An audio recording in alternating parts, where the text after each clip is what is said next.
Why do 80% of foodies rave about Sri Lankan cuisine? Because it's a flavor explosion. Let's make some Lankan fish curry. First, grab 0.5 kilograms of tilapia or any firm white fish. Marinate with turmeric and lemon juice. This combo zaps impurities and adds a pop of color. Next, heat up some coconut oil. Toss in black mustard seeds, a cinnamon stick, and some pandan leaves. Now, sauté chopped onions and 2 teaspoons of ginger garlic paste until aromatic. Time for the spices. Add chopped tomatoes, a pinch of salt, chili powder, and Jaffna masala. Jaffna masala is the magic mix of dry roasted fennel, fenugreek, cumin, coriander, black peppercorns, cloves, and green cardamom. Pour in some water and tamarind pulp for that tangy kick.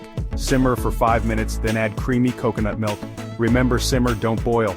Finally, gently add your marinated fish. Cover and poach for about 7 minutes, and voila! Serve this aromatic curry with rice and watch your taste buds dance. Happy cooking, friends.